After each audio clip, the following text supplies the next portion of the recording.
What's up, guys? So I have been getting a lot of comments and a lot of questions lately about my powder coat oven. How I made it, where it came from, how it works, everything like that. So I'm going to make just kind of a quick video right now, just kind of showing you what it is, what it does, and how I built it. So here we go. Okay, so if you've seen some of my videos, you've probably seen me use this guy. It's a powder coat oven that I built a bunch of years ago, right when I was kind of starting my business. And I was powder coating a little oven, and stuff started getting bigger. I started getting more of it, and I needed something. I needed something big enough to powder coat big, tall things. So this guy, open up the door. Okay, so you can see it's pretty big, and it's kind of dark in here, so it's kind of hard to tell, but I'm 6 feet tall, and I got a good 2 feet above me. So it measures out 4 feet by 4 feet by 8 feet. So it's a pretty decent sized oven. Let me grab a light. There we go. Okay, so let me start from the beginning. I had this old oven. It was a double stacked oven. It came out of some house. I can't remember where we got it, but it was sitting around our shop forever. My theory was I was gonna take all the heating elements and the control panel and everything out of that double stacked oven and build a new shell and put all those components into the oven to make it work. So that's what I have here on the side. You can see it, the old Whirlpool normal conventional oven, right? So there was an upper and lower oven because it was a double stacked oven. So I got that plumbed in, and on the inside you can see where I had my heating elements.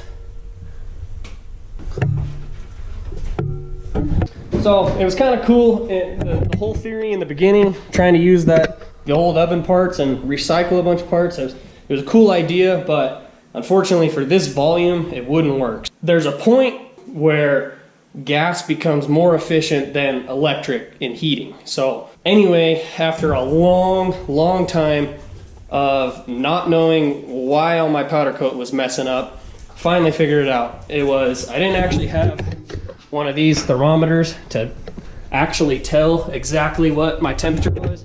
So I turned the oven on and I turned it to 400, what it needs to bake at, and it said it was up to 400, and I thought everything was gravy. So come to find out, the whole oven was only getting to like 150, so not hot enough for powder coat. What I finally figured out to do is, I got this at Home Depot. It's like, I think it's like 80,000 BTUs. That's how much heat it puts out, and it's just a gas burner. You light it, and this thing, it cranks out the heat, and it brings this oven up to 550 degrees if I let it. So how I built this thing, I just used 18 gauge metal studs, and I just framed out all the walls like you would normally frame a house or something like that out of wood, 2x4s. I just used metal. So these are 18 gauge sheets of metal, and they were 4x8. And I used a sheet on every side, so it was a bunch of sheets. So a sheet on every wall, and then just on a 16-inch layout, I put the studs, and in between all the studs, I laid insulation, like normal house insulation. You can see it. And I did a test. I took a chunk of that out and tried to light it with a lighter. Wouldn't burn, so figured it'd be safe enough for my oven. And it works surprisingly well. The outside of this oven doesn't get very hot. It might, up at the very top on the outside, I put these stickers here a long time ago to see if it would melt those stickers off, and it doesn't. It only gets up to like maybe 95 degrees up at the top on the outside, while the inside is, 450 degrees. So that's all how I built it. Squared it out, just built the box, and then the door, for a little extra beef, the outside sheet on the door is 16 gauge instead of 18 like the rest of the oven. And I just have a big long hinge that's welded to the door and screwed into the wall. And then, yeah, you can see how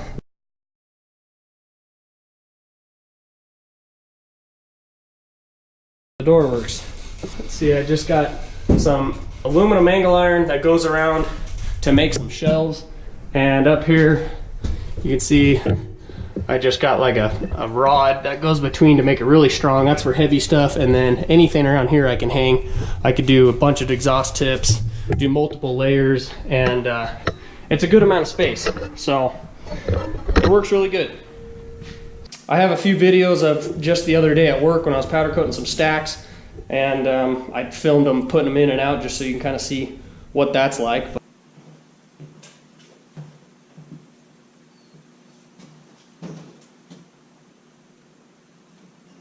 I got this stack in here. I'll show you how I light this thing. Crack the bottle open.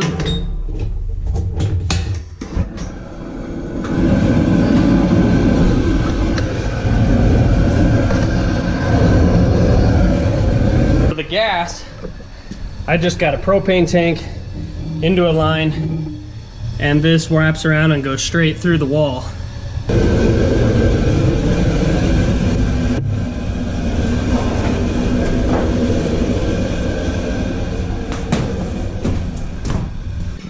Here's another stack that I powder coated that same day, and I'm just pulling it out of the oven. So here you can see just what a cured item looks like coming out of the oven.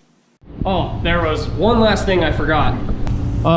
So I built this vent, and with powder coat, you gotta be able to vent it, because powder coat releases like smoke as it cooks, and you gotta have it venting. So I built this, you know, just out of some flex pipe and some fitting I got at Home Depot, and I made a little valve in it so you can choke it off or open it up, let out more flow, and that just goes outside,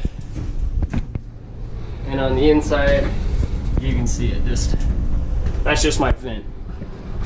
So that's kind of the story on my powder coat oven. So I'm gonna go ahead and wrap this video up right here. If you like this video, if you like my powder coat oven, or if you're gonna try to build one, or you wanna know, where I got the material or anything like that, go ahead and drop a comment below. Other than that, I'll catch you guys in the next one.